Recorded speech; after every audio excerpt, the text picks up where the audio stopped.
Sir, ಇವತ್ತು ಕಾಂಗ್ರೆಸ್ ಪಾರ್ಟಿಯಿಂದ ಒಂದು major gossip ಬಂದಿದೆ.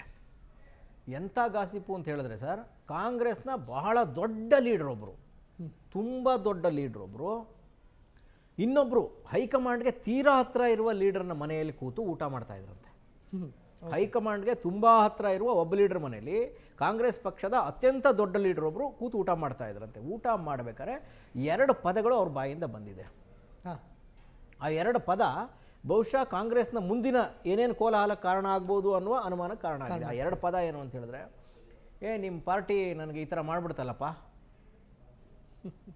ನಿಮ್ಮ ಪಾರ್ಟಿ, ನಿಮ್ಮ ಪಕ್ಷ 2 ಸಲ ಬಳಸಿದ್ರಂತೆ. ಆ ದೊಡ್ಡ ಲೀಡ್ರು ಹೈಕಮಾಂಡ್ಗೆ ಹತ್ತಿರ ಇರುವ ಲೀಡರ್ ಹತ್ರ, ನಿಮ್ಮ ಪಾರ್ಟಿ ನನಗೆ ಇನ್ಸಲ್ಟ್ ಮಾಡ್ತು, ನಿಮ್ಮ ಪಾರ್ಟಿ ಈಗ ನಡ್ಕೋತು ಅಂತ ಹೇಳಿದ್ರಂತೆ. ನಿಮ್ಮ ಪಾರ್ಟಿ ಅಂತ 2 ಸರಿ. ಅಂದರೆ ಈ ದೊಡ್ಡ ಲೀಡರು ಕಾಂಗ್ರೆಸ್ ಪಕ್ಷದಿಂದ ಡಿಟ್ಯಾಚ್ ಆಗಿದ್ದಾರೆ ಅನ್ನೋದರ ಸೂಚಕ. ನಿಮ್ಮ ಪಾರ್ಟಿ ಅಂದರೆ ನಂದಲ್ಲ ಅದು ಅಂತ. ಯಾವಾಗ ನನಗೆ ಇನ್ಸಲ್ಟ್ ಮಾಡಿದ್ರು ನಂದಲ್ಲ ಅನ್ನುವ ಮೆಸೇಜ್ನ ದೊಡ್ಡ ಲೀಡ್ರು ಕೊಟ್ಟಿದ್ದಾರಂತೆ.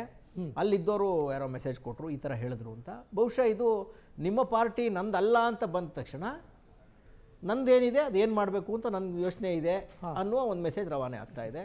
ಹಾಗಾಗಿ ಬಹುಶಃ ಆ ದೊಡ್ಡ ಲೀಡ್ರು ತಮ್ಮ ಗುಂಪಿನ ಜನ ಇದ್ದಾರಲ್ಲ, ಅವ್ರನ್ನ ಪ್ರತ್ಯೇಕವಾಗಿ ಏನು ರಾಜಕಾರಣ ಶುರು ಮಾಡ್ತಾರಾ, ಬೇರೆ ಏನಾದ್ರು ತಂತ್ರಗಾರಿಕೆ ಶುರು ಮಾಡ್ತಾರಾ, ಅಥವಾ ನಿಮ್ಮ ಪಾರ್ಟಿ ಅಂದಿದ್ದನ್ನು ನಮ್ಮ ಪಾರ್ಟಿ ಅನ್ನೋ ಥರ ಮಾಡೋದಕ್ಕೆ ಹೈಕಮಾಂಡ್ ಬಳಿ ಏನಾದ್ರು ಮದ್ದಿದೆಯಾ ಅನ್ನೋದನ್ನು ಕಾದು ನೋಡಬೇಕು. ಇವತ್ತು ಆ ದೊಡ್ಡ ಲೀಡ್ರ್ ಇನ್ನೊಬ್ಬರ ಹತ್ರ ಕೂತು ಅವ್ರ ಮನೇಲಿ ಊಟ ಮಾಡ್ತಾ ನಿಮ್ಮ ಪಾರ್ಟಿ ನನಗೆ ಇನ್ಸಲ್ಟ್ ಮಾಡಿದೆ ಅನ್ನೋದನ್ನು ಹೇಳಿದಾರಂತೆ. ಇದು ಇವತ್ತಿನ ಗೌರ್ಮೆಂಟ್ ಗಾಸಿಪು. ಸಂತೋಷ್.